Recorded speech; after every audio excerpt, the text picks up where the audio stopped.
Hello everyone and welcome to the latest episode of Trader Talks, and today we're going to focus on Wizz Air Holdings. Remember, if you're listening on the podcast and you want to see what I'm talking about as we look through the chart, the link is in the bio for you to check out. And if you're on YouTube, give it a like, go on, and then give me a comment what you think about this stock. Is it something you're looking at, something you're looking at for the first time? Do you think there's value there? Do you think it's a value trap? Let me know your thoughts. But also, do remember the presentation is for educational purposes only and should not be taken as investment advice, personal recommendation, or an offer of or solicitation to buy or sell any financial instruments. Whenever we discuss a asset on Trader Talks, we always discuss what has happened. First thing to note is it is significantly lower. For those on the podcast, I'm on YouTube right now, going to its all-time high in 2021 to see where we closed the week, and we're 80% lower. So something clearly is not going right with this stock at the moment. Grounded aircrafts this year and previous years haven't helped. Profits have been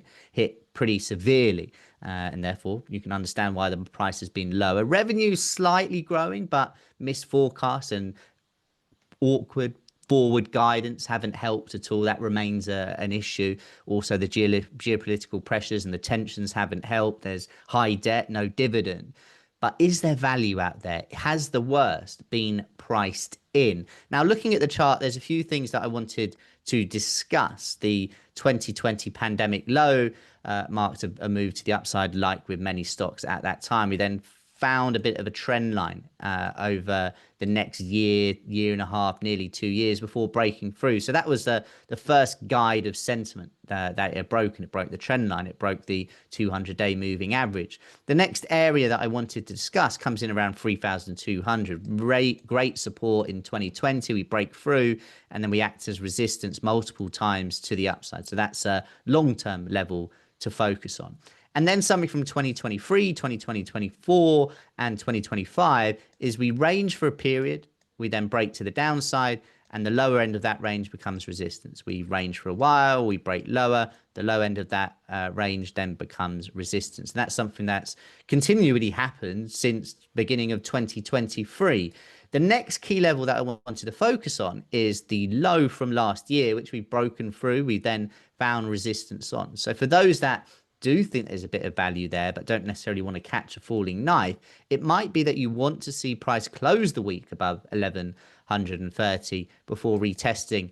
And then in theory, you would have areas that you could consider different targets, 1, 2, and 3 for the short to medium term. For the long term, I guess in theory, you would see value here and hold it till you don't. But it'd be interesting to see what people think out there. At the moment, the bears are absolutely in control, and it could just be a repeat of what we've seen previously, and 1130 acts as resistance to the downside. Also worth having a quick look at different moving averages. The 200-day moving average is definitely worth having on, in my opinion.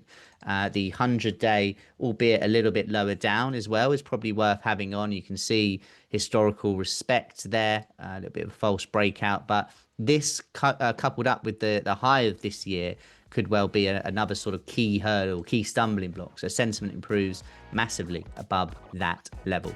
Let me know how you see it. Let me know what other areas you're looking at, and let me know what other stocks you want to see on Trader Talks. And I'll see you then.